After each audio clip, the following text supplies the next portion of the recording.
Buen día, buenos días a todas y todos, amigos y amigas de la Nau Gran, de Extensión Universitaria, de los distintos programas de personas mayores de otras universidades que sé que también quieren participar y escucharnos. Estamos aquí en una propuesta nueva y novedosa en la que hemos invitado hoy a participar con nosotros a María Ángeles Durán. Bienvenida, María Ángeles. Hola, buenos días. Es un gusto estar con vosotros aquí de buena mañana, de bon matí. Buenos días. Bueno, pues este es un proyecto que hemos iniciado pensando en la importancia que tienen los programas universitarios de personas mayores en las universidades españolas y también teniendo en cuenta las especiales circunstancias que han tenido que vivir las personas mayores en este contexto de la COVID-19. El proyecto es realizar una serie de conferencias en los próximos meses, aproximadamente 2 por mes, en las que grandes expertos de distintos temas, que desde luego muchos de ellos estarán centrados en la situación de las personas mayores, van a abordar cómo cambiar la imagen e incluso un poco más lejos de cambiar la imagen, también cómo cambiar nuestro propio mundo, teniendo en cuenta datos sociodemográficos, teniendo en cuenta la relevancia del volumen de personas que tienen más de 65 años y que dentro de su heterogeneidad interna también están planteando una nueva forma de vivir la sociedad, una nueva forma de sentirse que forman parte activa, no porque no lo sean, de esto María Ángeles Durán sabe mucho y nos lo contará, sino porque no siempre la sociedad sabe percibir y las propias personas saben reivindicar la dimensión activa, proactiva, creativa, dinámica, incluso económica que realizan hacia la sociedad.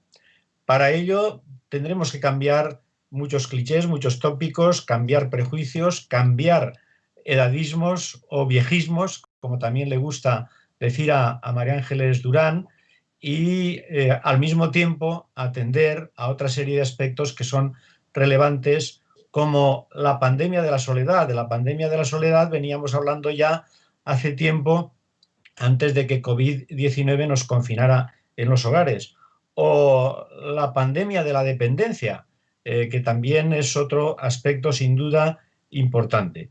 De todo ello vamos a hablar en esta sesión de esta mañana con María Ángeles Durán, catedrática de Sociología, investigadora del CSIC, Premio Nacional de Investigación, doctora honoris causa de la Universidad de Valencia y, sobre todo, lo que yo diría de ella es pionera, ha estado siempre al frente, revolucionando cada una de las instituciones por las que ha pasado y sobre todo también cambiando la manera de enfocar los temas que ella ha investigado. De puertas adentro, ¿no? Un libro que tiene ya y una investigación que tiene muchos años, qué pertinente, María Ángeles, hoy que hemos pasado tanto tiempo de puertas adentro, confinados. Eh, ¿Qué recuerdos te trae este libro y esta investigación que hiciste en las primeras etapas ahora a la luz del confinamiento? Pues justamente ayer estaba pensando que de todos los libros que he escrito, en estos días es el que tiene más actualidad. Y ese libro, quien lo vea, en el prólogo hablo de una pesadilla que tuve la noche antes de entregarlo, porque me desperté viendo en sueños unas figuras que estaban todavía sin acabar de esculpir, unas esculturas, y eran los gigantes que querían salir de la piedra. Y yo pensé que darle voz a los temas que en aquel momento parecían casi tabú, como si no existieran, que era toda la economía y toda la vida social y toda la vida afectiva de las personas que tiene lugar de puertas adentro, pues yo tenía mucho miedo bueno, de embarcarme en la aventura de decir en el medio académico, oiga, que de puertas adentro existe, que la gente vive la mayor parte de su tiempo de puertas adentro. Y aquellas esculturas me decían, no tengas miedo, dilo, dilo. abre esa línea de investigación. Y bueno, esa tensión entre abrir un campo nuevo o quedarme haciendo lo que era tradicional es lo que me estaba en aquel momento asustando. Y bueno, aquel sueño fue premonitorio, me dio fuerzas y desde entonces no he dejado de trabajar en esa línea, en poner sobre la mesa y en el lugar que se corresponde toda la vida que sucede de puertas adentro. Claro, y fíjate tú eso, qué casualidad, que era lo que yo también recordaba a estos días preparando esta sesión, que ese libro ha tenido, como tú dices, tanta actualidad porque hemos vivido unos meses dentro del hogar con todos los conflictos que eso haya podido suponer, ¿no?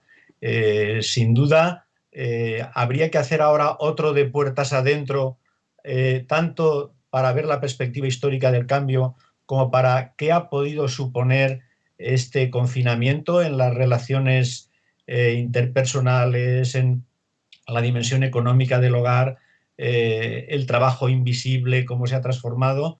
¿Tú qué crees?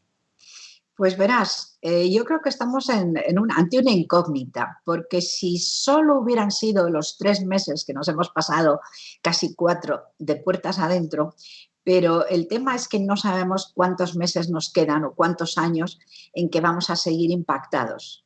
Desde luego, mientras no haya vacuna y no haya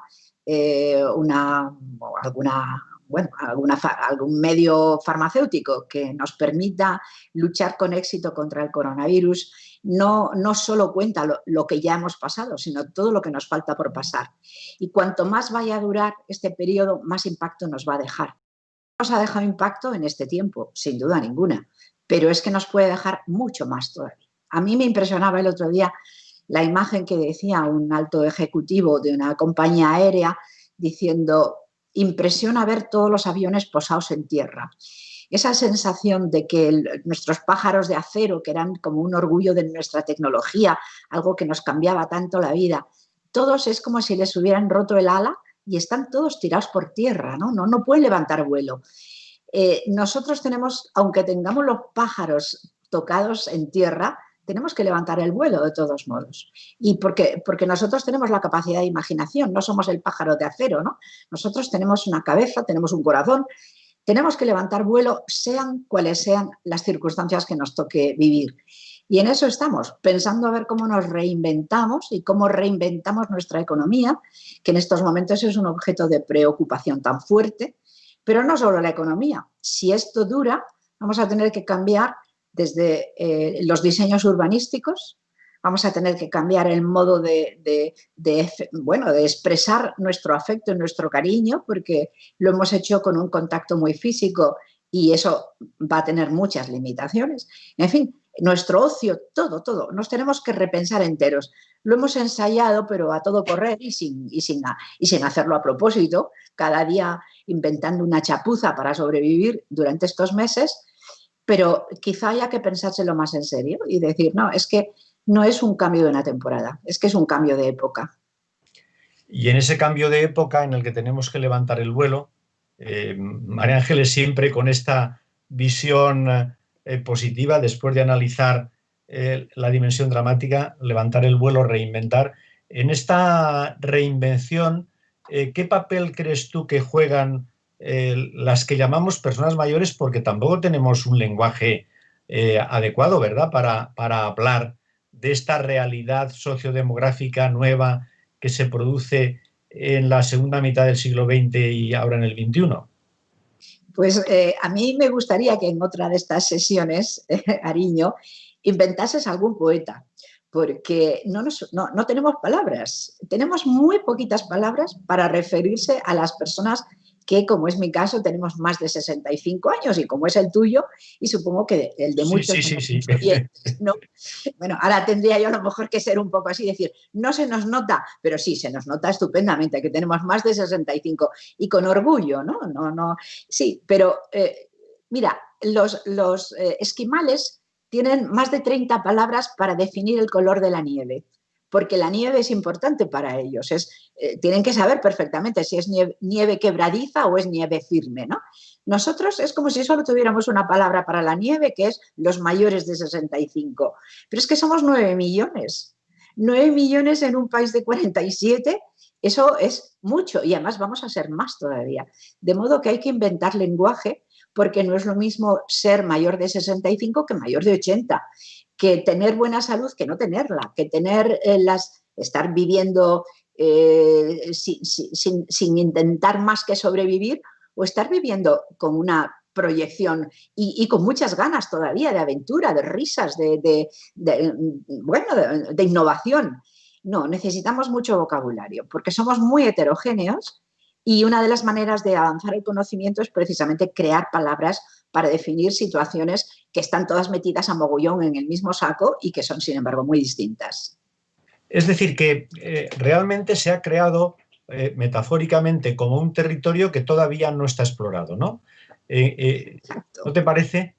Sí, terra ignota, que dirían, ¿no? Claro. Somos mucho terra ignota. Mira, en el colegio de mis nietos, por ejemplo, con el mayor cariño del mundo, han hecho la fiesta de los abuelos, pero proyectan una imagen de una abuelita de hace 30 años. Yo no me siento reconocida en esa abuelita para nada. Unas abuelitas muy dependientes, como miedosas, que necesitan que les vayan a dar un soporte afectivo de vez en cuando. Yo estoy rodeada de amigas y de amigos que están en un momento estupendo de su vida. También, por supuesto, han muerto ya muchas de mis personas próximas, ¿no? Y otros no están bien de salud. Pero hay que, como tú dices, este es un territorio demasiado heterogéneo y demasiado lleno de posibilidades como para que carezca de vocabulario. Y yo creo incluso que carece de una estética. Hay que inventar la estética de la cana gris, la estética del que tiene el cuerpo ya redondeado porque perdió los contornos de los que llaman, ¿no? los cuerpos Danone. Pero Sí. necesitamos una estética, una moral a que se ajuste, porque es que nuestra sociedad está creada para aquellas épocas en que la gente de 50 años ya estaba a punto de morirse. Y nosotros no nos vamos a morir hasta los 80 y tantos, y como cada año ganamos 3 meses de esperanza de vida en el conjunto de los españoles, pues significa que si hoy vivimos 84 años, el año que viene nos toca vivir 84 años y 3 meses. Es mucho tiempo para no pensárselo y no buscarle posibilidades. Tú has hecho un estudio para el País Vasco en el que además analizabas un aspecto que también se suele tratar poco y es la dimensión productiva, económica productiva, aunque no solo productiva en el sentido económico, pero allí se trataba bastante de enfatizar este aspecto, ¿no? De las personas mayores. Normalmente el estereotipo dice que las personas mayores cobran del Estado y por lo tanto son una carga. El sistema de pensiones es una carga para la sociedad, para las cortes que están en edad productiva. Tú efectivamente estás totalmente en desacuerdo con esta visión en ese estudio. Sí, pero fíjate que en buena parte vuelve a ser un problema de lenguaje. Si alguien decide que la economía es únicamente el mercado y el dinero, pues entonces, en cierto modo, tendría razón quien diga que somos una carga. Lo que pasa es que la economía es muchísimo más amplia y la economía es la gestión de todos los recursos que producen, igual que todos los que consumen, y ver cómo se produce el ahorro y cómo se producen las inversiones. Si manejamos una visión muy estricta de la economía, es que no entendemos nada, no entendemos nada, porque en España hay mucha más gente que no está en el mercado de trabajo que los que sí que están en el mercado de trabajo. No se entra al mercado de trabajo hasta que se tiene 20 años o más y se sale de media con los 62, 63, nos morimos con 83, pues imagínate, o sea, estamos más tiempo fuera de mercado que dentro. De modo que confundir lo que es la economía, lo que es la producción, lo que es el consumo, con lo que sucede en las empresas o por el pequeño fragmento de población que está en edad laboral, eso es una barbaridad como un templo. No se pueden hacer buenas políticas económicas, no se entiende lo que es un país cuando cometes ese error de bulto tan grande, que es confundir la economía con el pequeño sector de la economía, bueno, no pequeño, pequeñísimo, pero reducido, que es la producción para un mercado y gestionándolo todo a través del dinero. Nosotros seguimos incorporados porque recibimos pensiones, consumimos, somos dueños de cosas, pero lo importante en una sociedad avanzada son los servicios. Es el sector servicios, no es ya ni siquiera el industrial, no digamos el agrario, es el sector servicios. Y las personas mayores seguimos produciendo servicios, sobre todo para el autoconsumo y en parte que regalamos a las generaciones más jóvenes. De modo que hay que cambiar el chip de qué es riqueza, de qué es desarrollo, de qué es progreso, para incluir la producción de servicios en la que los mayores estamos plenamente activos. Hay en este contexto justamente de la COVID, hay algunos autores que han señalado que si bien las personas mayores han sido las perjudicadas en términos de mortalidad, vulnerabilidad y mortalidad, van a ser los jóvenes los que van a ser perjudicados en términos de dificultades de acceso al mercado de trabajo, hundimiento de sus expectativas de crear familias, etcétera, etcétera, ¿no? Como si hubiera una cierta contraposición entre generaciones. ¿No crees tú que en España estos problemas, por supuesto, que existen y tienen esas características, pero que hay una solidaridad intergeneracional muy potente que se nota precisamente en las crisis? Vamos a ver, si se describen los hechos en el sentido de, igual que hubo en la crisis del 2008, hay hundimiento sobre todo del mercado de trabajo. A quien más perjudica, evidentemente, es a los que están intentando entrar y no nos perjudica tanto a los que ya estamos fuera. De modo que, así contado, pues tendrían razón. Ahora vendrá una crisis, ya está instalada la crisis y está perjudicando sobre todo a los jóvenes y con expectativas de no poder crear familia. Perdón, aunque estoy sola, es el hábito, ¿no? Sí. De esta pequeña medio ronquera de estar hablando de buena mañana.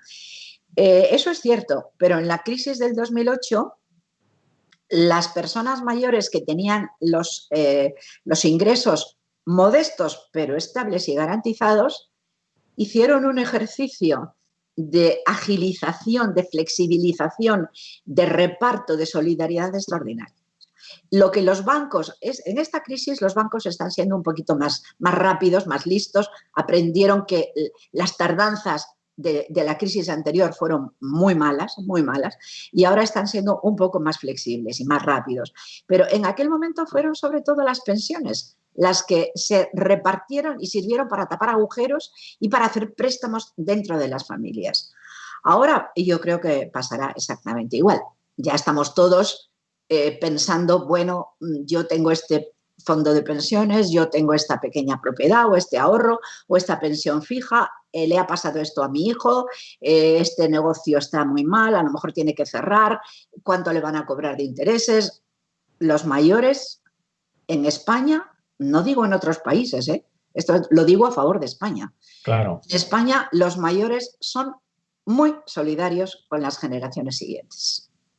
Por tanto, no parece que eso de guerra intergeneracional, ¿verdad?, se vaya a producir en España, porque la solidaridad es un rasgo muy característico de la forma como se ha estructurado la sociedad española, ¿no?, de sus valores. Sí, creo que así es. En el estudio del País Vasco, tú decías que las personas mayores asumen más de 1/3 de la carga global del trabajo en Euskadi, que es una labor invisible o nulamente valorada. ¿Podrías concretar un poco más en qué se hace visible esa carga de trabajo? Claro, volvemos al juego de las palabras. ¿Qué es trabajo? Si se confunde trabajo con empleo, entonces las personas mayores parece que seamos vagos absolutos, porque como no estamos en el empleo parece que no trabajamos. Ahora, si por trabajar das una definición amplia, como por ejemplo en el diccionario de María Moliner, de los usos del español, pues ahí ya te dice que trabajar es hacer un esfuerzo para mejorar el entorno, para evitar que salgan cosas mal. Y entonces los mayores seguimos trabajando muchísimo.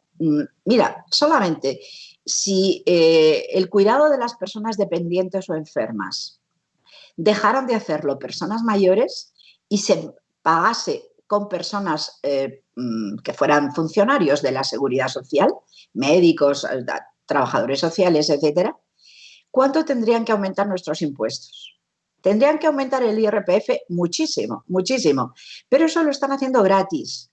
Ahora, como es gratis precisamente, o por lo menos como no se cambia por dinero, no aparece en ningún registro estadístico de los que van a parar a la contabilidad nacional. Entonces, no se incluye en el Producto Interno Bruto y parece como si fuera inexistente. No es inexistente, es uno de los pilares de la economía española.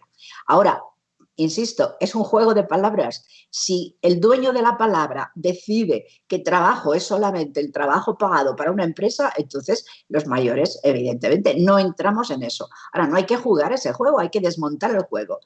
Trabajo no es lo mismo que empleo y riqueza no es lo mismo que aumento de la producción que se convierte en dinero. La realidad es más compleja, más rica, requiere un poco más de esfuerzo trabajársela, pero eso es mucho más científicamente, mucho más correcto que hacer esa reducción de convertir lo que es grande en algo que es nada más un trozo de lo grande. Y el trabajo tiene muchísimas caras, muchas formas. Fíjate, la OIT, cuando se fundó, estuvo confundiendo trabajo con empleo prácticamente. Y sin embargo ya llevamos como 5 años en que la OIT ha empezado a reconocer que el trabajo no remunerado es otra forma de trabajo, con otras reglas distintas, con sus propias ventajas, inconvenientes, virtudes, defectos, todo lo que queramos, pero que es trabajo. Y en eso estamos, en que los mayores trabajamos, y no te digo nada, hay algunas abuelas que las llaman las abuelas esclavas, porque ya son el colmo del trabajo. Trabajan mucho más de lo que admitiría cualquier convenio colectivo. Un sindicalista le presentan un trabajador asalariado en esas condiciones de trabajo, se lleva las manos a la cabeza y esto hay que denunciarlo ahora mismo. Y en cambio hay miles de abuelas en esas circunstancias que lo único que le dan es un par de besos y le dicen gracias abuelita. Pues no, hay que reconocerles que tienen un papel fundamental en la economía española. Sí, efectivamente. Y la paradoja puede ser que sea la abuela del sindicalista, ¿no? Bueno, María Ángeles, justamente has hablado de cómo la riqueza nacional es mucho más que la contabilidad nacional suele tener en cuenta. Y jugando a esta mirada científica que tú tratas de conseguir que abarque toda la complejidad de la realidad, has publicado con nosotros, con la Universidad de Valencia, un libro que a mí me parece que es extraordinario y que debe tenerse como libro de referencia para una problemática de la cual también estos días se habla mucho y que tú venías investigando desde hace años, como es el cuidado. El libro es La riqueza invisible del cuidado, un libro que tiene muchos, muchos, muchos años de trabajo y muchas horas luego de pulir para conseguir presentar este texto definitivo. Y tú dices que de entre todas las tareas que se desarrollan en los hogares, las que producen mayor desazón al investigador y más debate ideológico sobre su estatuto son las de cuidar y gestar. Dejemos ahora de lado las de gestar y centrémonos en las de cuidar. ¿Por qué producen mayor desazón la investigación de todas estas tareas de cuidar que, por otra parte, nadie ya casi duda en reconocer que son la nueva agenda política, que tenemos que colocar en primer lugar el cuidado? Pues nos produce desazón y mucha, y mucha. Sin ir más lejos, ayer me enviaban un texto que ha publicado un economista colombiano diciendo que no existe una economía del cuidado porque eso se hace por amor y por cariño y que por tanto no tiene nada que ver con la economía. Yo estoy de acuerdo en que se hace por amor y por cariño, pero de ahí a que no tenga nada que ver con la economía, eso es un absurdo. Lo que sucede es que se necesita una visión amplia de qué es economía. Y el cuidado en ese libro precisamente que acabas de enseñarnos, hay un capítulo entero dedicado a 20 definiciones distintas de cuidado. Pasa lo mismo que con las personas mayores. Tenemos poco vocabulario, poca teoría, porque hasta ahora se consideraba que era una obligación, sobre todo de las mujeres, que era algo natural, que lo llevábamos en la carga genética las mujeres, y que se hacía dentro de casa y que, en fin, que no tenía en realidad ninguna relevancia científica. ¿Eso qué significa? Que, por ejemplo, las estadísticas que tenemos sobre cuidado, cada cual responde a una definición distinta. Y incluso en ese libro también estudio un proyecto de ley del Parlamento Europeo en el que, según qué definición de cuidador familiar se dé, estamos a lo mejor hablando de 90.000 personas o de 9 millones de personas. ¿Cómo vamos a hacer una ley que tiene que llevar un presupuesto si antes no nos ponemos de acuerdo en qué quiere decir el tipo de actividad que vamos a regular, ¿no? Tenemos que hacer muchísima investigación. Ahora, nos produce desazón porque es un campo nuevo, porque hay reticencias, porque desde una visión muy convencional y muy tradicional y a mi modo de ver muy atrasada de qué es economía, eso no tiene ningún interés y por tanto hay que excluirlo de la investigación. Entonces nos produce mucha desazón. El cuidado, si se define de un modo amplio, pues resulta que mucha gente empieza a cuidar desde que se levanta hasta que se acuesta e incluso por la noche se queda con un oído medio abierto por si llora el niño o por si tose la persona que tiene al lado o por si se ahoga el que tiene problemas de asma o por si le sube la fiebre. Entonces, el cuidado incluso el cuidado se puede hacer a distancia. A mí me impresionó mucho una vez que estaba visitando el Palacio del Congreso, de las Cortes en Madrid, ¿no? Y era una visita normal con un pequeño grupo, iba por un pasillo, había una puerta abierta y oí una voz que estaba diciendo saca la merluza de la nevera para ponerla a descongelar para la cena. Entonces, claro, o sea, en el lugar de la máxima política y los destinos de la patria, alguien en su hora de trabajo estaba preocupado y estaba dando órdenes a casa y estaba en definitiva cuidando. De modo que incluso cuando se está en el puesto de trabajo, una llamada telefónica, le ha subido la fiebre al niño, has ido a recoger el paquete a tal sitio.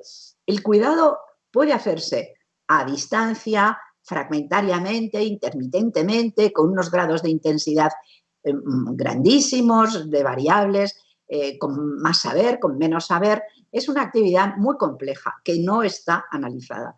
Entonces, pero sobre todo lo que nos desasosiega a los investigadores es que es un campo novedoso, es muy fácil deslizarse, tropezar, o que alguien nos plante cara y diga, pues esto no es un tema de interés, pero sí es un tema de interés. De modo que al mismo tiempo que estás haciendo la investigación, estás haciendo una labor, pudiéramos decir, de innovación social y a veces incluso pues tiene una pequeña dimensión política, porque si dices que es natural e irrelevante, no tienes que pensar en presupuestos ni en políticas de cuidados. Pero si tú demuestras que es relevante, que le cuesta un esfuerzo a quien cuida, que a veces tenemos escasez de cuidadores, que vamos a tener más escasez todavía, entonces lo lógico, la consecuencia inmediata es decir, hay que hacer políticas públicas de cuidado. Y eso significa dinero, significa presupuestos, significa negociaciones, significa crear organismos e instituciones.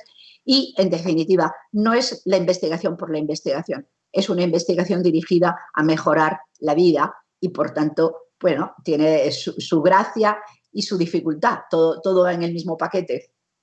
Sí, y yo me atrevo a recomendar a las personas que nos oyen y a otras que nos pueden oír más tarde, puesto que se seguirá emitiendo por el canal YouTube indefinidamente esta conferencia, que cuando piensen en el cuidado, piensen en este libro y lo lean, porque María Ángeles está diciendo que es un territorio que todavía hay que roturar, hay que labrar, hay que trabajar mucho, sin duda, pero en este libro se ha trabajado tanto que a veces da tristeza ver que se habla ligeramente del cuidado, como esa persona que tú comentabas, cuando ya hay tanto investigado y lo has llevado al plano político. Cuidar es una dimensión política y tiene que ser abordada en esta clave.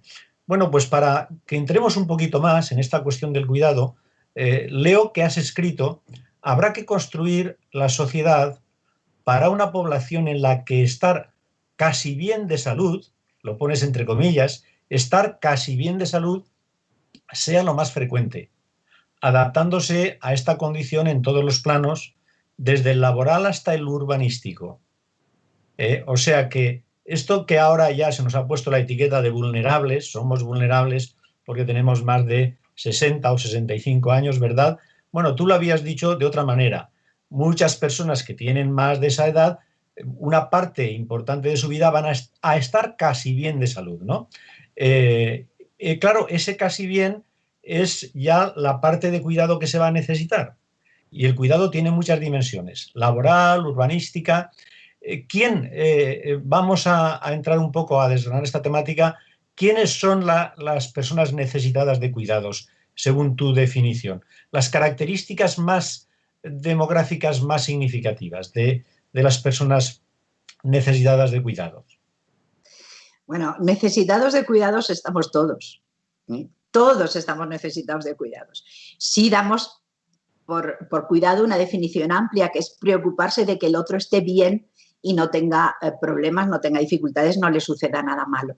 En ese sentido, ni siquiera se libran los jóvenes que están en la esplendor de la vida, ¿no? Ni siquiera ellos se libran. Pero, por ejemplo, en ese libro yo he trabajado con una escala que es una réplica de la llamada escala de la OCDE, que en sus inicios se llamó escala de Oxford, en la que se supone que el consumo de los hogares es distinto según la edad de las personas que componen el hogar. Bueno, llevando la misma idea, pero con un sentido totalmente distinto, y yo empecé trabajando con lo que llamé la escala de Madrid y que ahora se está llamando la escala Durán, ¿no? Y para hacer grandes cálculos, no para hilar fino, pero para grandes cálculos, lo que hemos hecho ha sido ajustar una demanda de cuidados media a distintos grupos de población. Pero es una cosa solamente para grandes trabajos de tipo macro, ¿no? Y nos hemos ajustado a los cortes de edad con los que vienen las estadísticas de población de Naciones Unidas. De modo que tenemos la población que tiene de 0 a 4 años, que entendemos que necesita muchísimos cuidados. Si quieres hilar más fino, por supuesto, los de 0 a 1 ya entraríamos en otras escalas más detalladas porque consumen más cuidados, evidentemente. No se les puede dejar solos ni 5 minutos a los de 0 a 1, pero en fin, de 0 a 4, de 5 a 14, luego hay un grupo que en principio es el grupo fuerte demográficamente, de los 15 a los 64, después otro grupo de los 65 a los 80, en que se sale ya de la categoría de los que están en la plenitud demográfica, y los mayores de 80. Esos son los grandes grupos demográficos que se les asigna una necesidad de cuidados distinta. Al grupo central se dice que les basta con una unidad de cuidados. A los grupos de los extremos se supone que como media, aunque hay muchas diferencias individuales, sobre todo en las personas mayores, no tanto en los niños, se les asigna una necesidad de 3 unidades de cuidado, y a los grupos intermedios, o sea, entre 5 y 14 y entre 65 y 80, una necesidad de 2 puntos de cuidados.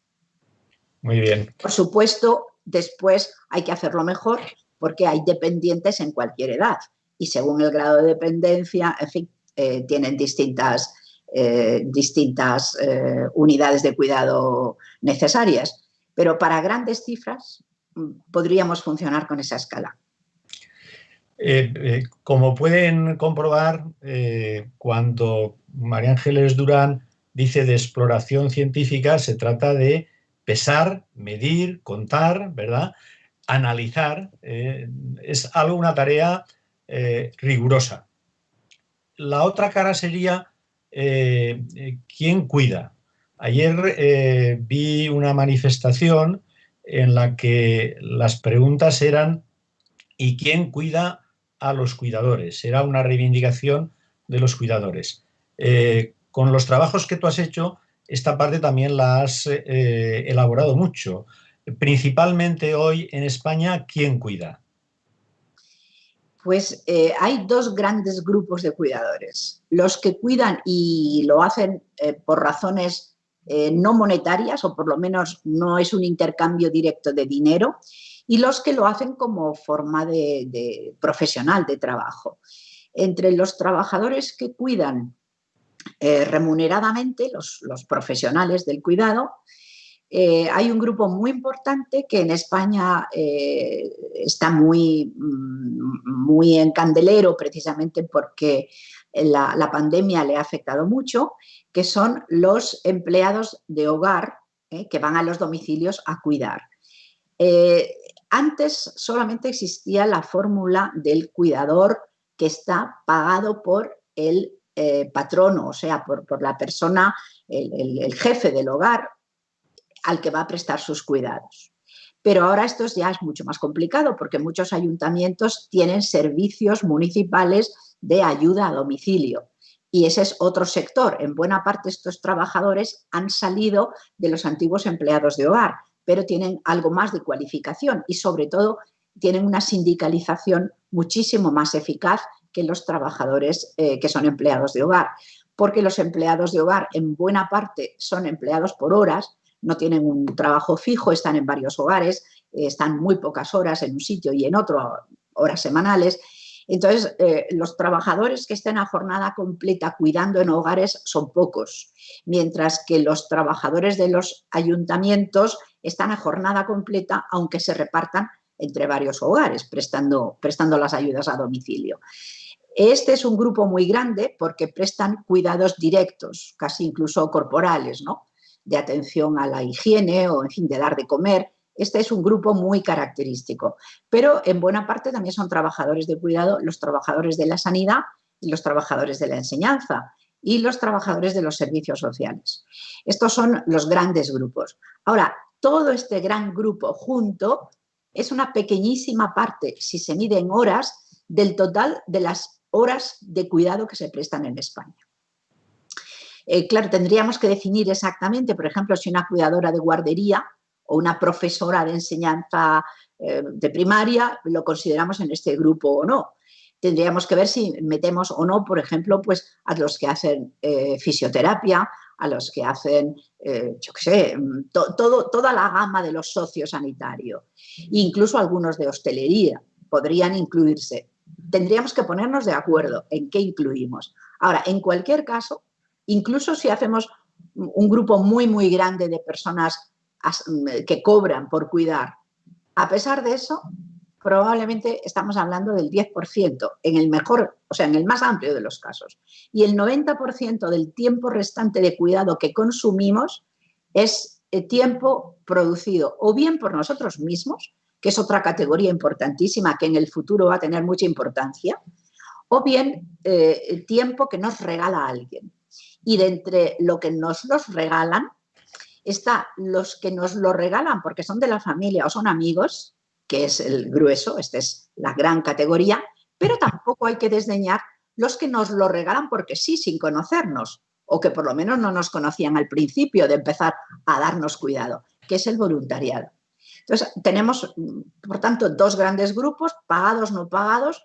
Dentro de los pagados que van a domicilio y los pagados que son de las instituciones, y dentro de los no pagados por razones familiares y los no pagados por razones de solidaridad, en fin, en algunos casos cristiana, en otros laica, pero el voluntariado, ¿no?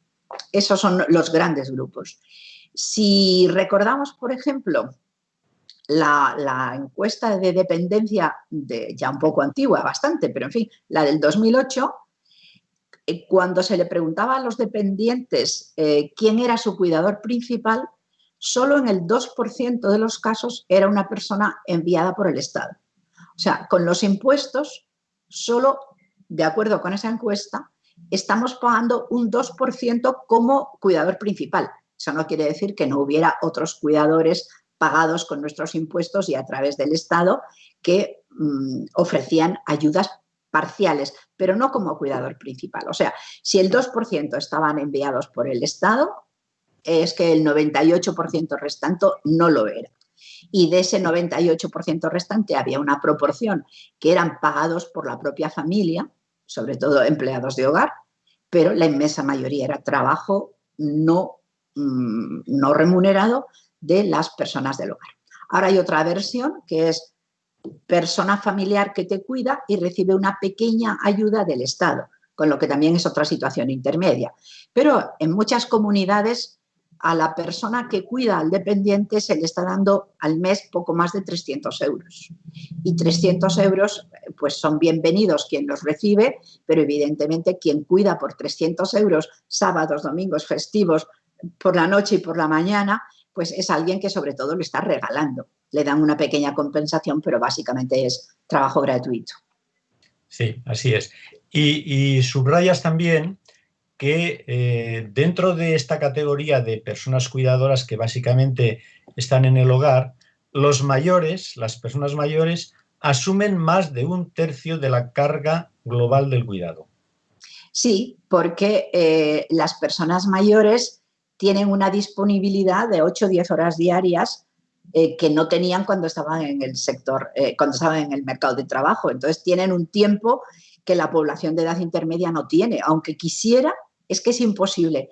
Lo dice el refrán, ¿no? No se puede estar repicando y en misa al mismo tiempo, ¿no? O en la procesión no puedes hacer dos cosas más que puntualmente, pues eso, con una llamada telefónica, mandando un WhatsApp diciendo cuánto te quiero, pero lo que se dice, una presencia física, no puedes estar en dos sitios al mismo tiempo. De modo que la población de más de 65, la mayoría tiene muy buena salud, la mayoría tiene muy buena salud y tiene que cuidarse a sí mismo y cuidar a otros. Y hace un papel muy importante, sobre todo, en cuidar a los otros de su misma edad, que están mal. Entonces, la mayor parte del cuidado a personas mayores que necesitan cuidados lo producen los propios personas mayores. Su cónyuge, sus hermanos, en parte amigos, otros familiares. Bueno, también, por supuesto, bastante los hijos, que ya es más raro que los hijos tengan la misma, una edad superior a 65, pero tampoco es tan extraño. Ya hay muchas personas de más de 65 que cuidan a familiares que tienen 95 y es una dedicación importante. Pero también cuidan nietos. También es frecuente que se hagan cargo de un cuidado que es más raro. Por ejemplo, el hijo que se divorcia y no tiene posibilidad de pagarse una vivienda, por lo menos al principio, y vuelve a casa de los padres. O más frecuente aún, la hija que vuelve con los niños, ¿no? Y los padres le hacen un escudo protector y le cuidan y le ayudan económicamente. Es una situación bastante frecuente. O los que tienen que emigrar o pasar temporadas largas fuera y de alguna manera revierten una parte del cuidado al hogar de la generación anterior. Pero de alguna manera diríamos que esta situación que ha sido muy típica del familismo mediterráneo y el familismo español está cambiando porque está cambiando la estructura de los hogares, ¿no? Y tú, a propósito de esos cambios que se están produciendo en la estructura de los hogares, hablas de cómo se puede estar agotando la reserva de mano de obra para cuidar que descansaba sobre mujeres y sobre mujeres mayores. Y en ese marco estás hablando, por ejemplo, de la ley de hierro del cuidado. La ley de hierro del cuidado, que sería que cuanto más se necesitan cuidados ajenos, más improbable es que se pueda acceder a ellos. ¿Puedes explicarnos un poquito esta ley? Sí, yo diría que es la ley triste, y no sucede solamente con el cuidado, sucede con más cosas. Desafortunadamente hay leyes de hierro en muchos campos y para eso está la política, para intentar que la ley de hierro de alguna manera se neutralice o al menos se dulcifique.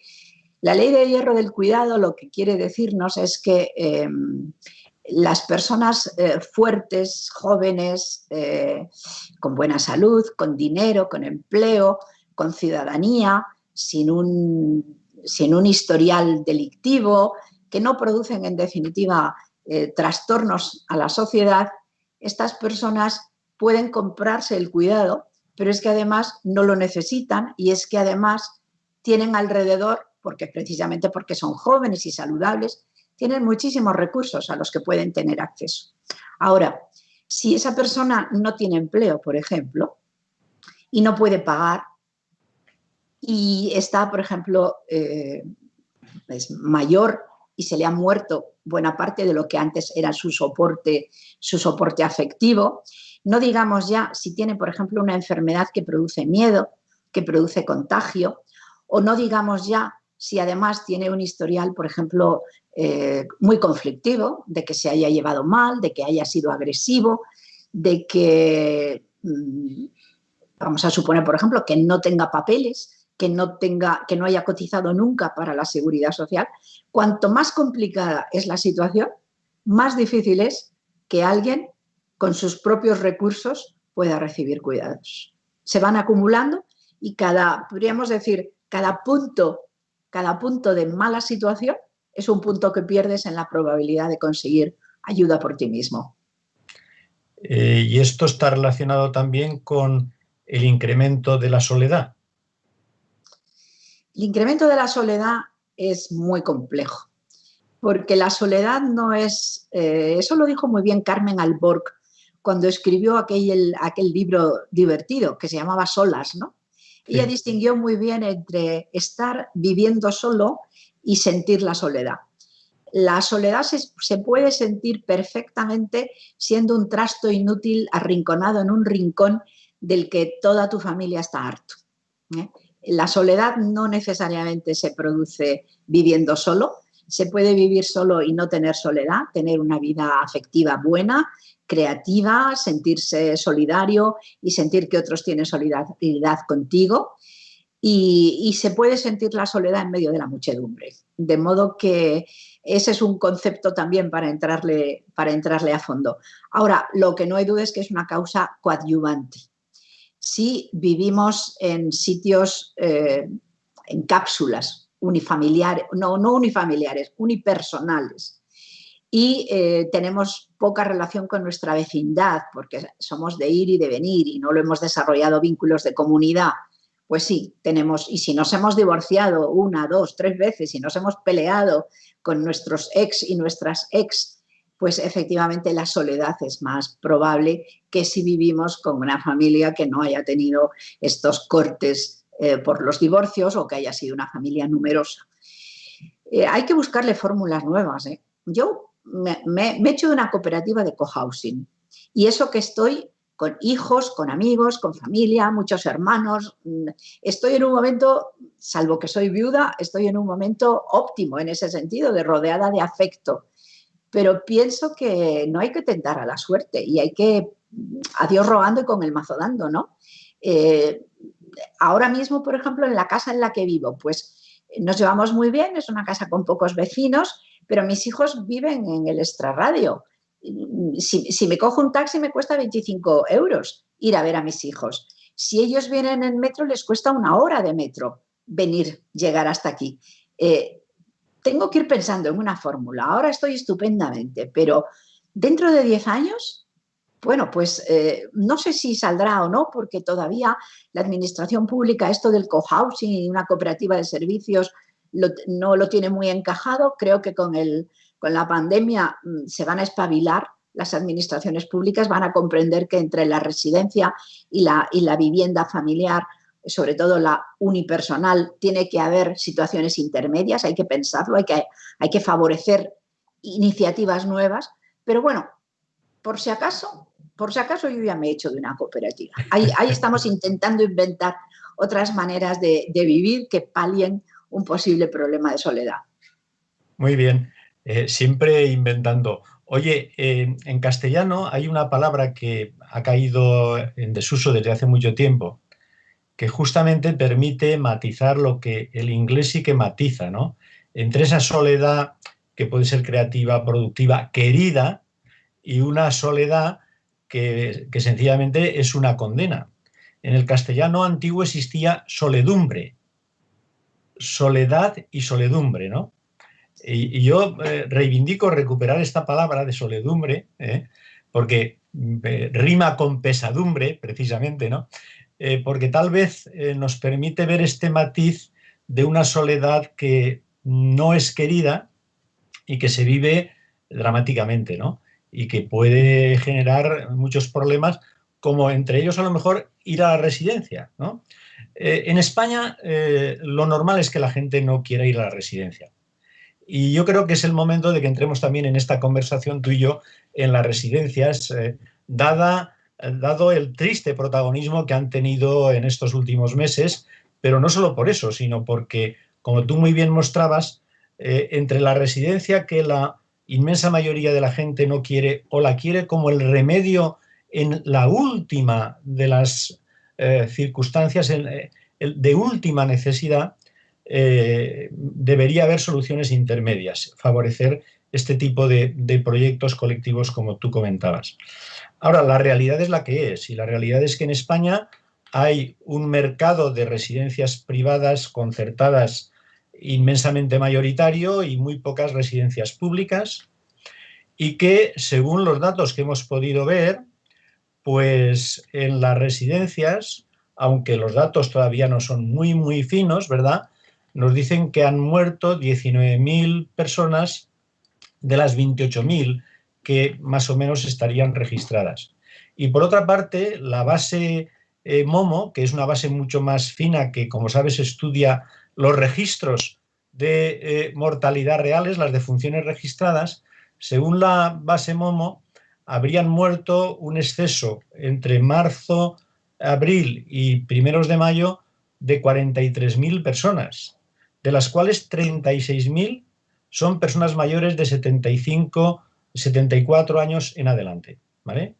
O sea que el número de personas que han muerto durante este periodo mayores de edad avanzada es muy elevado, y en las residencias es elevadísimo, ¿no? ¿Qué piensas tú de este fenómeno?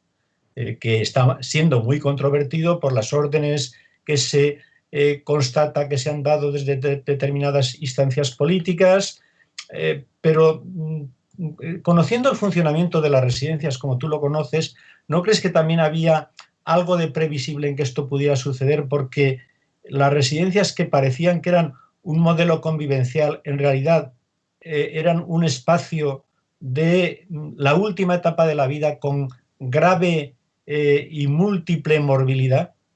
Claro, es que aquí es muy complicado el fenómeno. Yo desde luego no empezaría diciendo anatema, condena y demonización de las residencias. No, porque como lo decías tú al principio, en España la gente en su mayoría prefiere vivir en casa o con familiares. Y las residencias en España no son como en otros países donde va la gente más joven y en mejores circunstancias. Aquí las residencias son residencias para personas que están ya muy mal. La mayoría están muy mal cuando van a la residencia, con mucha morbilidad, con mucho riesgo, con unas necesidades de cuidado altísimas. A mí me gustaría que aquí tuviéramos otras residencias, por ejemplo, un tío mío está en una residencia que está encantado porque es que se fue estando en muy buena salud, se quedó viudo, no se quería ir a vivir con los hijos, con las hijas, y dijo, pues no, yo me voy a una residencia que está un poco más allá de mi casa y mantengo incluso mi casa abierta y voy cuando quiero, pero ese tipo de residencia en la que vas, que es como una especie de hotel en la que estás con gente conocida, no tiene nada que ver con la residencia a la que vas porque estás muy mal, ¿no? Entonces, aquí hay dos elementos distintos. Uno, que nuestras residencias son residencias, la mayoría de gente que está muy mal, y otra que sabíamos muy poquito de la enfermedad nueva y que, por lo que nos dicen, esta enfermedad, cuando pilla unos pulmones que tienen cierto número de años, es que realmente va por ellos. O sea, y es mucho más difícil librarse que no. De modo que tú y yo y cualquiera que tengamos una cierta edad ya tenemos, por lo que nos dicen los investigadores, ya tenemos más dificultad para defendernos de esta enfermedad específica. Con lo que lo único que nos va a defender es la investigación biomédica y decirnos, mira, vamos a encontrar estos antídotos, estas formas nuevas que te van a resolver lo que es tu cuerpo. Ahora, lo que es la economía es otro tema distinto. Para resolver el tema de las residencias hay que tener claro que cuidar es muy caro. Y que si una residencia es, me da igual además, porque también ha habido problemas en las privadas y en las públicas y en las mixtas. Ha habido problemas en todas partes. De modo que no creo que la solución sea decir que solo sean del Estado. No, ha habido universidades que solo eran residencias que solo eran públicas, en que también ha habido destrozos, y ha habido universidades que solo eran privadas, en que no ha habido ni un enfermo, ¿no? De modo que creer que la solución es que se paguen todas con impuestos y que solo sean funcionarios del Estado quienes cuiden en las residencias, me parece que no va la cosa por ahí, sobre todo porque el desafío es tan grande que no se puede prescindir de ningún agente, ni del mercado, ni del voluntariado, ni del Estado, ni de las propias familias. Ahora, si creemos que para cuidar a una persona mayor nos basta con una ratio, por ejemplo, de 3 empleados, lo que la enfermedad nos ha mostrado es que en caso de que viniera de nuevo una oleada fuerte, con 3 empleados, si es que esa es la ratio que se hubiera decidido, no tenemos ni para empezar. Y de repente vamos a necesitar multiplicar por 4. Yo me pregunto, ¿qué institución tiene suficiente flexibilidad como para ser capaz de producir 4 veces más sin mejorar sus recursos? O sea, es que si vuelve la pandemia, vamos a tener al día siguiente que inventar improvisadamente 3 o 4 veces más el número de cuidadores con el que estaba funcionando la residencia. O vamos a ponerle desde el principio a las residencias multiplicado por 3 o por 4 el número de personal empleado que tienen, con lo cual los precios van a ser 3 o 4 veces mayores. Y van a estar inactivos porque si no hay esa demanda súbita de muchísimo cuidado, no van a hacer falta. Entonces, si yo tengo una residencia, me da igual que la pague el Estado, o sea, yo con impuestos, o que la pague yo directamente con dinero, o que sea una mix, ¿qué voy a hacer? Si sale carísimo, carísimo, en lugar de tener las plazas que tenemos, vamos a tener la 4ª parte. O nos tienen que subir los impuestos para pagar con mucho más recursos lo que ahora pagábamos con pocos recursos, ¿no? Entonces, hay 2 problemas ahí distintos, ¿no? Que son, uno, la flexibilidad ante una demanda súbita, que es en buena parte lo que ha pasado. O sea, ha habido que improvisar. Pero es que imaginemos, por ejemplo, que fuese el transporte o el agua. Si de repente se nos estropearan todos los pantanos y tuviéramos que sacar 4 veces más agua, ¿de dónde íbamos a sacar el agua? No tenemos flexibilidad para asumir una demanda súbita que se multiplique por 5, en algunos casos por 10, prácticamente en ningún servicio. Es que daría igual, fuera el servicio que fuera. Entonces, si nos ponemos a un margen de seguridad para tenerlo todo previsto, no podemos. Ha sido tristísimo que en las residencias se haya concentrado y ha habido, evidentemente, problemas de gestión, de incomunicación entre el sistema sanitario, pero yo no pondría el énfasis demasiado en demonizar a las residencias. La mayor parte de las residencias han hecho todo lo que han podido y efectivamente ha habido decisiones erróneas por parte de muchos consejeros, de muchas administraciones públicas. Pero no les juzguemos a toro pasado.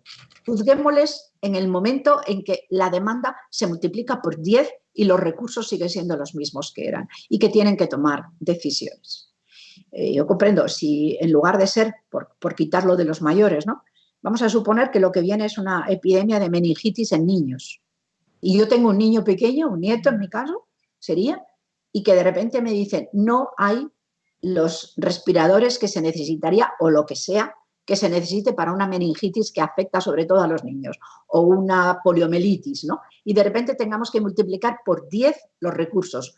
¿Cómo ser tan flexibles como para tener, no podemos tener los recursos inutilizados 10 veces mayores? Ni lo tenemos en los puentes, ni lo tenemos en el metro, ni lo tenemos en los depósitos de agua. En nada tenemos suficiente recurso inmovilizado como para atender una demanda súbita 10 veces mayor, o 5 veces mayor, o 2 veces mayor.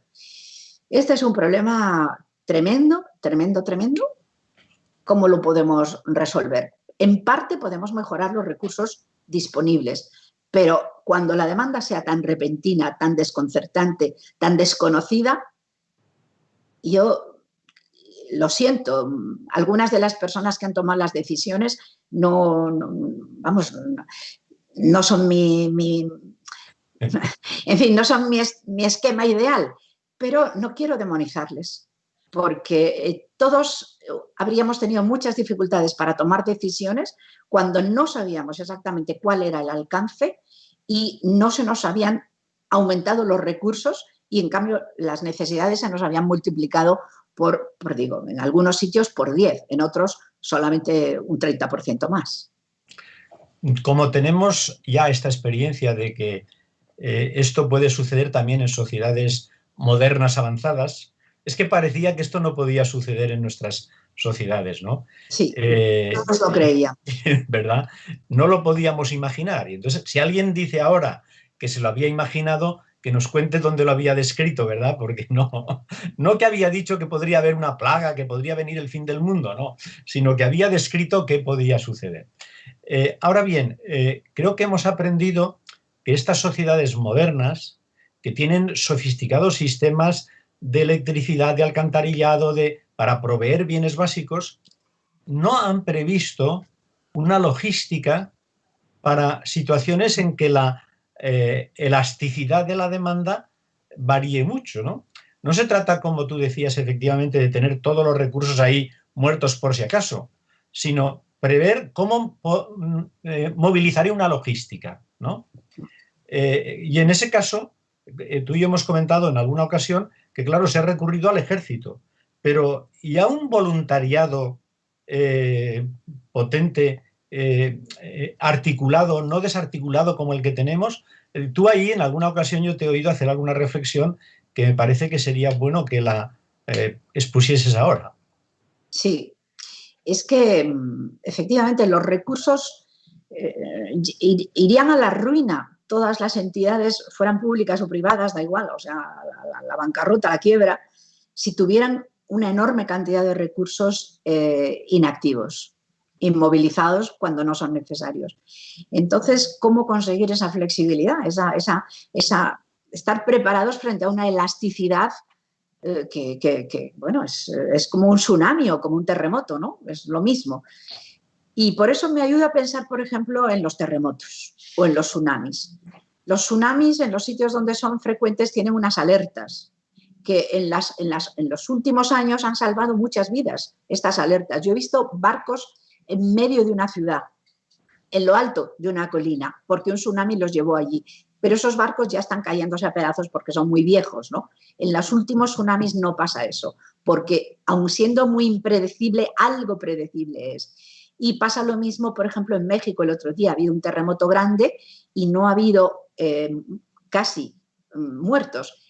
En parte es porque era un terremoto, por así decirlo, bondadoso, que tenía unas características no tan malas como otros, pero en parte es porque la población está preparada. Entonces creo que la enseñanza que tenemos que sacar es que tener una población preparada, sobre todo porque no sería improbable que volviera la pandemia, que volviera, fíjate, la gripe del 18 tuvo 4 oleadas. Aquella gripe terrible que mató tantos millones de personas, tuvo 4 oleadas y duró 2 años, entre la primera y la última. De modo que esperemos que esta no sea así, pero aparte del ejército, creo que efectivamente el voluntariado, y en ese voluntariado jugarían un papel muy importante las personas mayores. Si se trata precisamente de esta pandemia en la que somos más vulnerables las personas mayores, pues no podríamos estar disponibles para un tú a tú directo, porque el riesgo de contagio sería demasiado alto. Pero habría que contar con un voluntariado en que las personas mayores ejerciéramos funciones que puedan hacerse sin contacto directo, y habría que contar con población muy joven que tenga un riesgo de contacto muy pequeño, y yo creo que es una tarea a hacer. O sea, ha sido muy, muy valerosa, muy útil la contribución que ha hecho durante la pandemia el voluntariado, pero en gran parte ha sido muy dispersa, muy fragmentada, de soluciones de un grupo pequeño para un problema pequeño, desde bolsas de comida hasta fabricar mascarillas, hasta llevarte a casa las medicinas, grupos pequeños. Creo que lo que no tenemos es un gran ejército de reserva del voluntariado, una población civil dispuesta por solidaridad a, cuando haga falta, intervenir. Y esto no se hace de la noche a la mañana. Esto hay que prepararlo, las conexiones, un modo de organización, esto lleva un trabajo importante organizativo y hay grandes entidades, pues, en fin, muchas, unas son de signo religioso, otras no, cívicas, hay grandes organizaciones y sobre todo muchísimas personas que no están vinculadas con grandes organizaciones, que podrían perfectamente tener un gran papel en el supuesto de que volviéramos a tener una demanda así súbita por una pandemia o por cualquier otra catástrofe natural.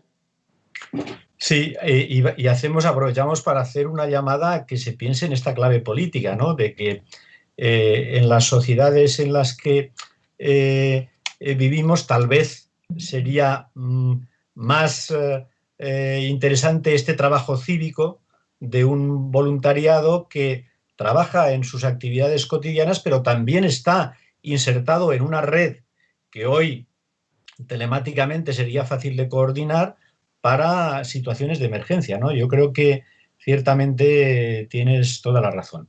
Llevamos ya un buen rato hablando y creo que para ir concluyendo con una visión como siempre revolucionaria, abierta, innovadora como la que tú planteas, podríamos pensar en dirigir algunos mensajes a distintos colectivos dentro de las personas mayores que son muy heterogéneas, como hemos visto. Uno de los aspectos que tú has ido tratando en tus textos ha sido la necesidad de nuevos contratos sociales y la necesidad de nuevos derechos, ¿no?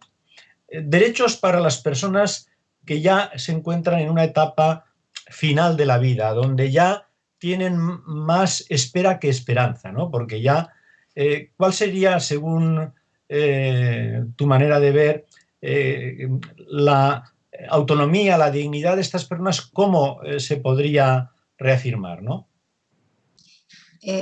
Bueno, supongo que entre líneas estás sugiriéndome los derechos de final de vida, ¿no? Los derechos de final de vida. Yo creo que esta es una conquista ciudadana que llevamos, las encuestas están desde hace muchísimo tiempo, desde que todavía vivía Franco, están diciéndonos que la mayoría de la población española piensa que nadie está obligado a vivir más allá de un determinado sufrimiento y que no se puede penalizar a quien lo hace ni a quien le ayuda a hacerlo, ¿no?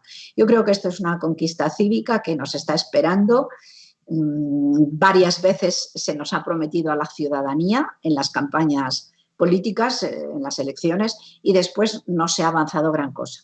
Es verdad que ahora tenemos testamento vital, que han mejorado mucho las unidades de dolor, pero falta por dar un paso adelante y que en esas circunstancias en que ya no hay probabilidades de recuperar la salud y que la calidad de vida es mala, sea la propia persona quien decida precisamente con las condiciones que nos definen como seres humanos, ¿no? Que son la libertad y la razón. No tiene por qué dejarlo al azar.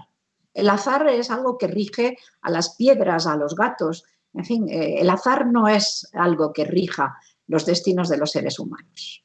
A los seres humanos nos rige precisamente la libertad de la que hemos sido dotados y somos libres precisamente porque tenemos capacidad de pensar. Si no tuviéramos capacidad de pensar no seríamos libres, pero la tenemos. Y entonces, una vez que un ser humano dice que en ejercicio de su libertad quiere irse, yo creo que nadie tiene derechos a ponerle trabas y si nos lo pide, por difícil que sea, tenemos que ayudarle a que se vaya en paz y que se vaya sin dolor y que se vaya con pleno apoyo y con pleno acompañamiento y con plena dignidad. Y la pandemia nos ha hecho ver muchos casos en los que después de 2 meses pasándolo muy, muy, muy mal, al final el resultado es el mismo. Debiéramos de tener la posibilidad de decir, mira, yo sé que esto es lo que me espera, las probabilidades son tan diminutas que prefiero irme ya, y eso debiera de estar absolutamente asumido por la comunidad como una respuesta digna, humana, admirable. Y entre estas personas que se encuentran ya en el final de la vida y las que son activas, que pueden estar casi bien, pero todavía no tienen pluripatologías, está esa etapa, ¿no?, en la que efectivamente en los estudios cada vez más hablamos una etapa con esperanza de vida con enfermedades gravemente invalidantes, ¿no? Con dependencia, por decirlo Y también. antes, perdón que te interrumpa, antes de que lleven las gravemente invalidantes, tenemos muchos años en los que estamos casi bien. Exactamente, exactamente. Por lo tanto, Todo bien, casi bien. el final, las gravemente invalidantes, casi bien y bien. Sí. ¿Eh? Bueno, pues ahora... Luego los despistados, con perdón, los despistados que se creen que están bien, sobre Sí, todo porque los demás son tan simpáticos que no le hacen notar que solo está casi bien, casi pero bien. no bien del todo. Hay algunos que nunca se acaban, y algunas, por supuesto, que nunca se acaban de dar cuenta de que solo están casi bien. Bueno, pues para los que ya no están casi bien y están más bien en esa etapa de enfermedades gravemente invalidantes, ¿qué mensaje tendrías tú ahí? Pues mira, el más importante es que lo retrase todo lo posible cuidándose. ¿Eh? Y lo segundo, que se busque la solución antes de que llegue el problema. ¿Eh? La solución económica, la solución afectiva, la solución residencial, todo tipo de soluciones. Y entre otras también, que si tiene que moverse como colectivo, será mucho más eficaz que si solo se mueve individualmente. Entonces, le diría, busca cuando todavía tienes energía, ¿eh? Búscate las soluciones, porque cuando te llegue el momento no podrás luchar por ti mismo. Lucha ahora, que todavía puedes hacerlo. Y no luches solo, lucha colectivamente, organízate, que se convierta los derechos que quieres conseguir, que se conviertan en parte de un programa. Pídeselo a tus representantes políticos. Y económicamente tenlo muy en cuenta. Ten en cuenta que es caro estar dependiente, muy caro, tienes que ahorrar. Y si en el banco nada más te dan el 0,001 por tus ahorros, pelea por ello, que te va la vida. Te va la vida de cuando seas mayor, te va a pelear bien lo que pasa con tus ahorros, con tus planes de pensiones. Estate atento, no esperes que como las cojas todas de golpe, el Estado se te lleva el 45% a lo mejor de lo que has estado ahorrando. Te creías que tenías un buen plan de pensiones y de repente, si lo sacas todo de golpe, te puedes encontrar con un acumulado que en el último euro vas a perder el 45%. Planifícate bien porque vas a vivir muchos años en esas circunstancias y tienes que hacerlo con mucha anticipación, la planificación. Planificación y política, política colectiva. Para los que están casi bien. Los que están casi bien, pues hombre, yo diría que lo más importante es que sabiendo que solo estás casi bien, sabiendo que solo estás casi bien y que en cualquier momento puedes dejar de estar casi bien y ponerte un poquito peor, disfrutes a tope y saques todas las energías y todos los recursos del bien y que no te desesperes, no te ensimismes, no te exageres en el casi, ¿no? Porque vamos a estar muchísimos años en que podemos hacer casi todo igual de bien y mejor en algunos aspectos, porque sabemos más y no tenemos que ir a trabajar para conseguir nuestros ingresos mínimos, ¿no? Que te gusta seguir trabajando porque lo que hacías te gustaba mucho, pelea para que no te despidan, pelea para que ese supuesto regalo de la jubilación, que en muchos casos es un regalo envenenado porque es un despido disfrazado, pelea para no tenerte que ir a la fuerza. Que lo que te gusta es estar en una asociación, pelea y preséntate para directivo, que lo vas a hacer estupendamente. Que lo que quieres es enamorarte, pues mira, inténtalo, vete a los sitios en que hay alguna probabilidad, no te encierres en un círculo en que no vas a salir de él. Búscate, como sea, búscate opciones nuevas. Que lo que te gusta es bailar, leer, caminar, ayudar a otros, hazlo a tope. En fin, dale intensidad a tu vida, no le bajes el tono, porque te vas a morir igual, pero mucho más aburrido y mucho más tristón. Ahora vendría bien el blues de la tercera edad que acaba de sacar Miguel Ríos. No sé si ya lo has oído. No lo he oído. No, pues yo te lo voy a enviar porque lo sacó anteayer, el blues de la tercera edad. Y precisamente habla de esto, ¿no? De que uno ha de estar luchando hasta el último momento de la vida, ¿no? Una gran parte de las personas mayores son mujeres, ¿no? Porque la esperanza de vida es mayor y por lo tanto, pues ahí prácticamente sabemos que ya hay cohortes en las que por cada varón hay 3 mujeres. ¿Tu mensaje para las mujeres? Ay, qué difícil me lo pone. Porque el problema no está solo en que haya más mujeres. El problema está en que como las mujeres nos casamos con hombres que son mayores que nosotras y en caso de divorcio o de viudez los hombres vuelven a emparejarse y las mujeres no, en las mujeres se produce más lo que tú llamabas la soledumbre que en los hombres. Los hombres, algunos lo pasan muy mal cuando pierden el empleo. Las mujeres eso lo hacen mejor porque están acostumbradas a trabajar simultáneamente en casa y fuera, pero hay muchas mujeres. Pues yo lo que les diría es lo mismo que te he dicho antes, que se lo trabajen con tiempo desde antes, que se busquen redes de amistad, que su situación económica no la dejen para el último día, cuando se enteran de qué ha sucedido con el patrimonio que tenía su esposo que acaba de fallecer, porque es algo a lo que van a tener que enfrentarse con muchísima facilidad. Una gran probabilidad es que una mujer se encuentre de repente al fallecimiento de su esposo que apenas tiene idea de cómo iba su situación económica, que sepa lo que le va a quedar, que tome decisiones, que no le duelan prendas si tiene que vender, si tiene que alquilar su casa, si la tiene que compartir, porque para las mujeres mayores económicamente el recurso más importante es la vivienda.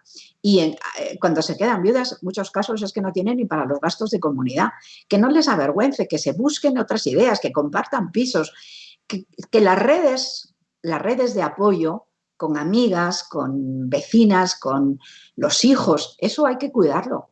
Si tú no cuidas a tus hijos, después no esperes, perdón, que si tú no cuidas a tus hijos, no esperes después que tus hijos te van a cuidar a ti. Entonces, yo les diría que no se victimicen, que cada gotita de sal que le puedan poner a la vida, que se la pongan. No sé, el Inserso en esto se merece un monumento. Ha librado de la depresión a tanta gente organizando actividades, pero por todas las vías, habidas y por haber. Mientras hay vida, hay vida. Y a la mayor parte de las mujeres, cuando se hacen mayores, además fíjate otra cosa que no me has preguntado, pero las mujeres culturalmente nos hacemos mayores muy pronto. Si te fijas en los premios Nobel, parece que ellos sean jóvenes cuando tienen 80 y solo miran a mujeres de 50. Entonces, pudiéramos suponer que una mujer de 70, aunque vaya a vivir más años que su compañero de 75, ella es vieja y él se cree que es joven.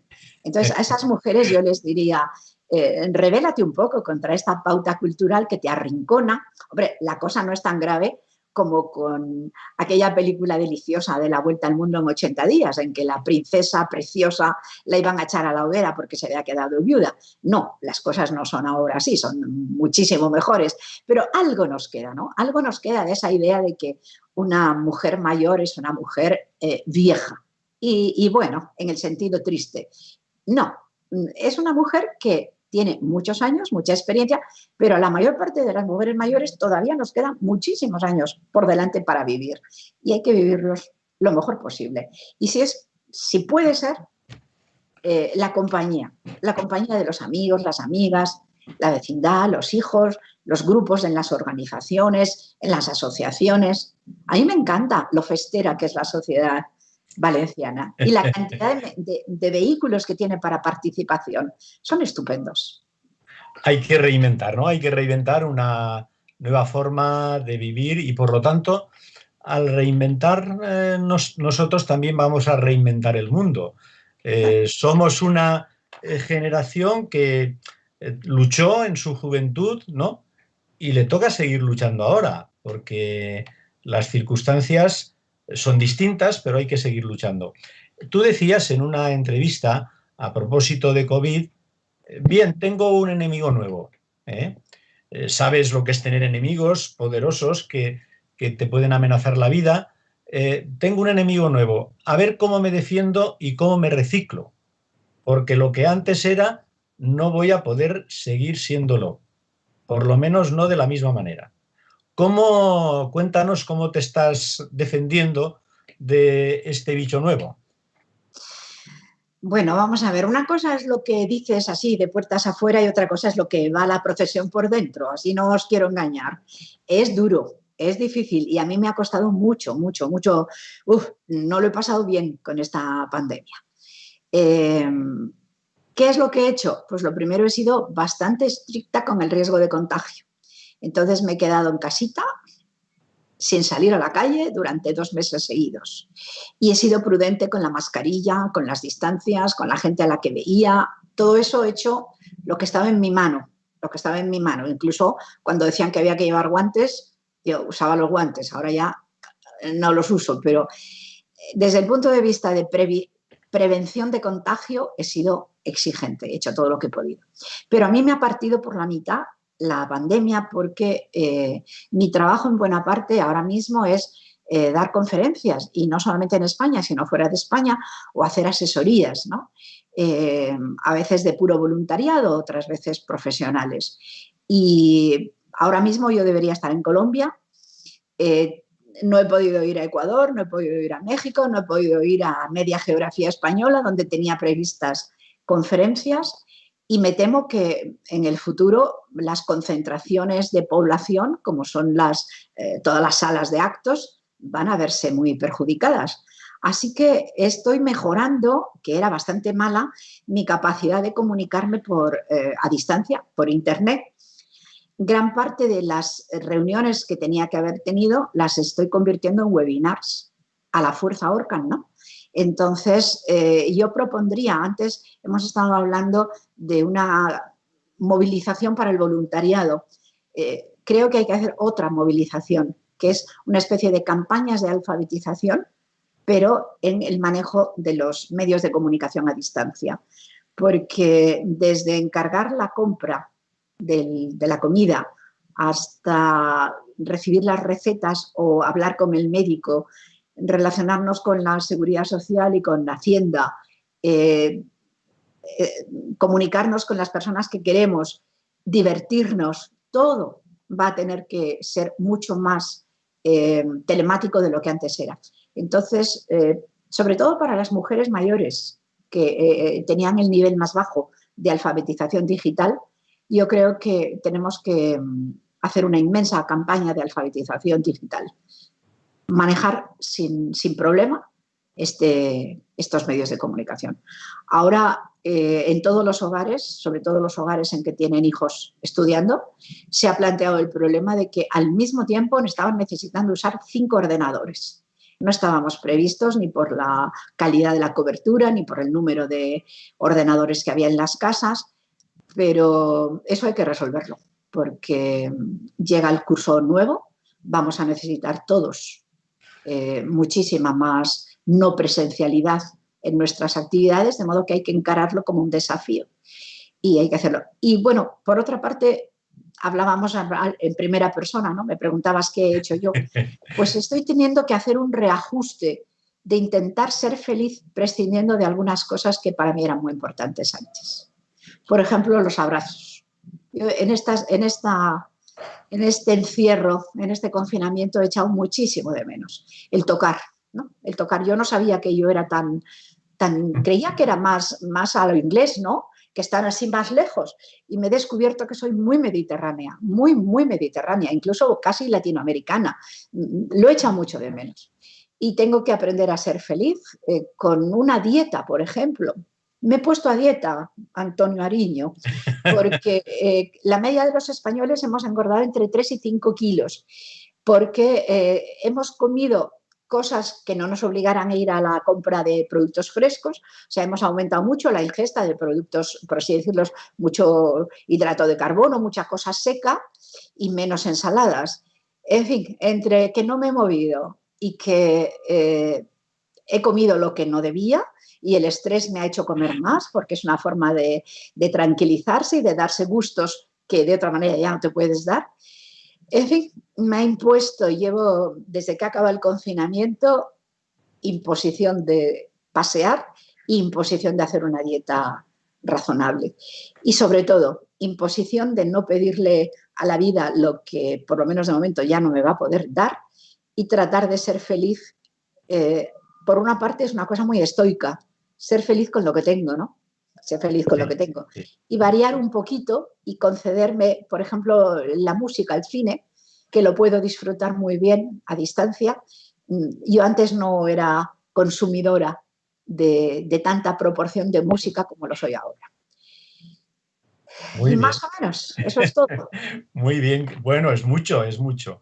Es mucho y bueno, pues que sepas que nosotros también te echamos de menos tenerte cerca, aunque te veamos guapa, emprendedora, siempre con las ideas tan frescas, cambiando, pero nos gustaría tenerte cerca y poder tomarnos una paella hoy a mediodía. En cuanto se Prometemos, pueda. prometemos que lo haremos en septiembre u octubre. Y a la hora del mar, si es posible. En algún momento lo haremos seguro, seguro. Tú sabes que lo haremos. Igual que te tendremos a lo mejor en alguna ocasión más por videoconferencia porque te manejas ya muy bien. Nos has dejado una tarea, alfabetización, y yo creo que es importante esa tarea de alfabetización digital, nos la tenemos que tomar en serio porque sin duda necesitan, las personas mayores, muchas de ellas necesitan que les faciliten el acceso a todos estos medios. Yo para acabar querría recordar algunos de tus trabajos que hemos ido recordando para que las personas que nos han estado viendo se animen a leer. Algunos nosotros los facilitaremos, si no te importa, a través de correo electrónico, pero sin duda hemos empezado hablando de Puertas Adentro, un libro que sigue siendo muy actual, porque como hemos estado comprobando, la necesidad de redefinir la realidad es constante. Si queremos hacerla con justicia, valorando la dignidad de las personas y no sometidos a la ley del mercado, a la ley del más fuerte, ¿no? De Puertas Adentro. Los costes invisibles de la enfermedad, un libro también muy importante que cambió la forma de ver. Hay dos artículos que facilitaremos, uno de ellos que es La rebelión de las familias. No sé si quieres decir unas palabras breves sobre la rebelión de las familias. Bueno, está publicado en Mediterráneo Económico, fue un monográfico que lo coordinó Adela Cortina y lo que ahí describo es que la visión de la familia desde el Código Civil, que es del siglo XIX, se ha quedado muy atrasada. Ahora las familias no producen alimentos, que era la palabra clave en aquellas épocas en que el hambre era una amenaza. Ahora la palabra clave es servicios y cuidado. Y esto hay que redistribuirlo. Pero las familias están a tope. Están a tope y en muchísimos casos no pueden más. No pueden seguir produciendo para el mercado y para la propia familia, ¿no? Entonces hace falta, por una parte, redefinir los papeles dentro de la familia, que significa sobre todo los jóvenes y los varones tienen que asumir más proporción del cuidado, y por otra parte en relación con el Estado y con los servicios públicos. Y de eso va el artículo. Y luego, pues otro, soledad, envejecimiento y final de la vida, del cual hemos hablado. Pero sobre todo yo lo que querría subrayar, se dice aquello de si usted quiere saber, vaya a Salamanca. Bueno, si usted quiere saber de cuidado, de personas mayores, de salud, de las familias, escuche y lea a María Ángeles Durán. Es así, habrá mucha gente que coge al vuelo determinadas palabras y las pone en circulación, pero donde hay un análisis serio, riguroso, profundo de toda esta serie de fenómenos es en la extensísima obra de María Ángeles Durán. Gracias por haber estado con nosotros. He seguido al público sus comentarios, todo el mundo está dando las gracias, fantástica conferencia, muchísimas gracias. Nadie nos ha planteado una pregunta porque creo que las hemos ido sacando todas al hilo de la conversación. Así es que, bueno, Cultura por la Igualdad, del Círculo Feminista, te dicen muchas gracias, espléndida y amena siempre. Claridad, ¿verdad? Aquello que se puede decir claramente, ¿no? Bueno, yo lo intento, lo intento. Aunque a veces parece que si hablas así con palabras raras que no te entiendan, eres más importante o más sabia, pero me parece una tontería. Donde esté un buen Román Paladino, ahí está muy bien. Oye, lo he pasado muy bien, Antonio, ha sido una delicia estar hablando contigo y me encanta, aunque no les vea, me encanta estar hablando para los oyentes y los videntes, ¿no? La audiencia. Pues si no te importa, en octubre o cuando sea, después de que ahora pases unas vacaciones, puedas descansar, ir a ver a tu familia, disfrutar al máximo posible, bueno, aquí estaremos y podremos seguir porque tema tenemos, ¿eh? Tema para seguir tenemos. Sí, sí, tenemos tema, no se acaba, no se acaba. Muchísimas gracias, un aplauso para ti que te lo están dando toda la gente que ahora mismo están diciendo muy interesante, magnífico, etcétera, etcétera. Gracias, María Ángeles, disfruta mucho este verano. Vale, chao.